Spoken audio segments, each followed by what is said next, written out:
దేవిక గారు, నేనైతే ఆయనతో ఏకీభవిస్తా. బండి సంజయ్ని కంటిన్యూ చేస్తుంటే మినిమం 20, సాయి గారు 18 సీట్లు అన్నారు, ఇంకో 10, నేనైతే 25-30 సీట్లు వచ్చేవని నేను ఖచ్చితంగా అనుకుంటా.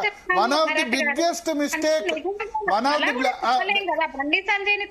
The blunder mistake BJP high command committed. BJP high command blunder mistake committee మొన్న ఎలక్షన్ ముందు చేసింది ఏంటంటే బండి సంజయ్ని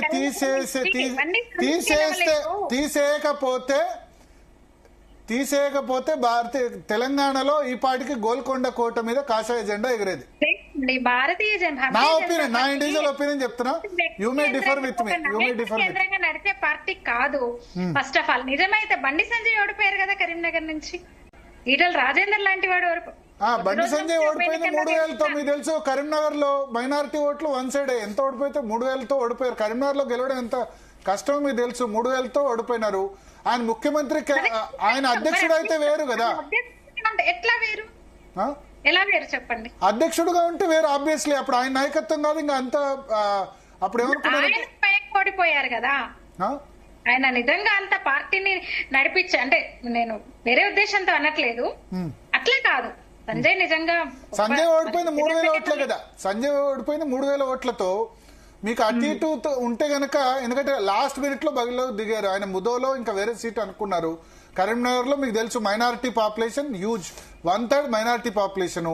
అక్కడ ఏమైంది, ఓటు వన్ సైడ్ పోలరైజ్ అయింది. కాంగ్రెస్ పార్టీ ఒక ఏమంటారు, కొద్దిమంది అంటారు డమ్మీ క్యాండిడేట్ పెట్టింది అంటారు. కాంగ్రెస్ పార్టీ పొన్నం ప్రభాకర్ వేరే వాళ్ళు ఉంటాయి.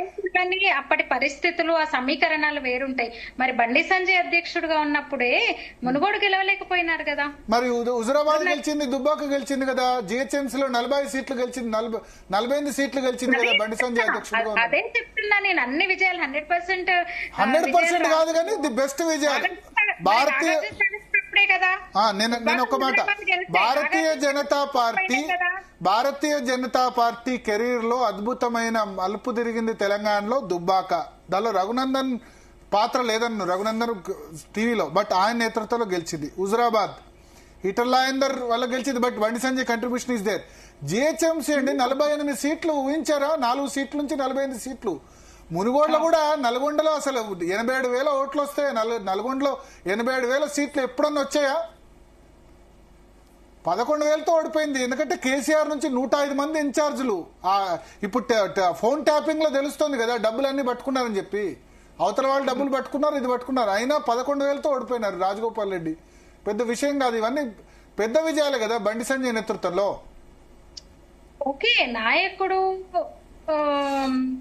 ప్రభావం ఉంటుంది కానీ అలా అంటే లక్ష్మణ్ గారు అధ్యక్షుడు ఉన్నప్పుడు 4 ఎంపీలు గెలిచారండి. అవును, లక్ష్మణ్ గారి అధ్యక్షుడిగానే 4 ఎంపీలు గెలిచారు. బండి సంజయ్ అప్పుడే గెలిచారు. కిషన్ రెడ్డి అధ్యక్షుడుగా ఉన్నప్పుడు 8 మంది, కిషన్ రెడ్డి అధ్యక్షుడుగా ఉన్నప్పుడు 8 మంది ఎంపీలు గెలిచారు. అట్లా అయితే అది తక్కువనా అంటే ఏంటి? ఇంకా నేను తక్కువ అనట్లేదు, కిషన్ రెడ్డి కంట్రిబ్యూషన్ కూడా నేను తక్కువ. ఎందుకంటే ఇప్పుడైనా సరే వ్యక్తి ప్రేమని కాకుండా పార్టీ ప్రేమని ఎవరైనా సరే కార్యకర్త, నిజమైన కార్యకర్త అయితే అలా మాట్లాడరు. ఇప్పుడు కూడా ఈటల రాజేందర్ కి ఇవ్వలేదు, ధర్మపురి అరవింద్కి ఇవ్వాల్సి ఉంటుంది, డెఫినెట్ గా ఉంటుంది. కానీ ఎవరు ఏ నాయకుడు తక్కువ కాదు. మాట్లాడుతున్నారు ఎవరైనా సరే ఒక పార్టీ పార్టీ నిర్ణయించి ఒక కానీ మీరు అన్నమాట, ఒక నిమిషం, మీరు అన్నమాట ఇప్పుడు నాయకులు గొప్ప కాదు, పార్టీ గొప్ప. Bharatiya Janata party national office గోడ మీద రాసి ఉంటుంది, country first, party next, self last. ఇది ఈ country first, party next, self last అన్నది నిజంగా చెప్తున్నా మిగతా ఏ పార్టీ కార్యకర్తలకు ఉండదండి. భారతీయ జనతా పార్టీ కింది స్థాయి కార్యకర్తలకు ఉందండి పాపం. ఎందుకంటే ఇవాళ రేపు డబ్బుమయం అయిపోయినాయి రాజకీయాలు. బీఆర్ఎస్ కాంగ్రెస్ కార్యకర్తలకి మీకు ఇవ్వాలంటే మందు మనీ లేని ఎవరు కూడా ప్రచారం చేయరు, అలుగుతారు. రూపాయి లేకుండా తమ సొంతంగా చద్దన్నం కట్టుకొని ప్రచారాలు చేసిన కార్యకర్తలు ఉన్నారండి. మా ఊర్లోనే, మా ధర్మపూర్లోనే ఉన్నారండి. మొన్న గ్రాడ్యుయేట్ ఎన్నికల్లో కూడా ఫోన్ చేసి మరి నాకు, నా పేరు మీద వేరే భరత్ అని వేరే పేరు మీద ఉంటే ఓటు ఉంటే నాకు ఫోన్ చేశారండి. అటువంటి కార్యకర్తలు ఉన్నారండి.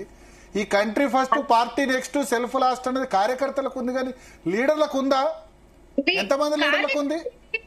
భరత్ గారు ఒక్క మాట, బీజేపీ కార్యకర్తల పార్టీ, బీజేపీలో కార్యకర్తలే లీడర్లు అవుతున్నారు. నరేంద్ర మోదీ కార్యకర్త గుజరాత్ లో అడుగు పెట్టనివ్వలేదు. ఇప్పుడు రాజాసింగ్, నిజంగానే రాజాసింగ్ ఆవేదనను కూడా మనం తప్పు పట్టలేం గాని గుజరాత్ లో అడుగు కూడా పెట్టనివ్వలేదు నరేంద్ర మోదీని.